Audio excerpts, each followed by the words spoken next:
are only today to remember Esther Organ. That was more than 2 years ago. Esther lived in Tal Menashe community in the Samaria municipality and was also a French citizen, European citizen. Terror actions hurt families every day, men, women, and children that stay with the pain and loss of their loved ones. Muhammad Kaba is a terrorist from the Palestinian Authority who brutally murdered Esther with a stone. He is sitting in an Israeli prison. The Palestinian Authority pays him a large salary every month, 8 times bigger than a teacher's salary in Palestinian Authority. Ladies and gentlemen, this is your tax money. The US Congress has rules against funding terrorists, and we need to have rules like this here in the European Parliament. In this building, usually hear one side of the story. Sometimes you hear the Israeli side, but never the side of the brave people who live in Judea and Samaria. Thank you very much.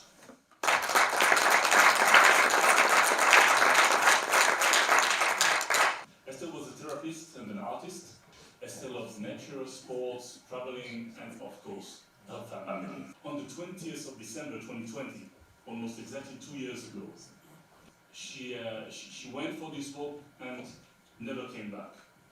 We have learned later on during that day, after thorough search, that her body was found, and Yossi had the very difficult task of coming into my home to a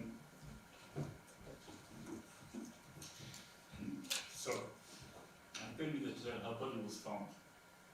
It was obviously a shock, but since then we worked very hard in order to survive that. Actually, the Palestinian Authority has a law that says that if you are imprisoned in Israel because you murdered a Jew, you receive a salary from the Palestinian Authority budget, which is also funded by, not only, but also funded by the EU monies. So I'm very pleased, first of all, to be here. Thank you very much for this opportunity to honor Esther memory. I'm also very pleased to hear all this, what the speaker said until now. I want to believe that everyone has good intention, but you have to look at the fact on the ground. You have to come, and I'm sure that Yossi will host anyone who wants to come very gladly, as I will, in order to see by your own eyes and to understand what is the reality on the ground. Because people are actually working together, are living together in a peaceful way. Some of them are doing the opposite, and unfortunately these are the ones who are the leaders, and these are the ones who are receiving all the fundings. So I thank you once again for this opportunity to bring here my testimony. Thank you very much.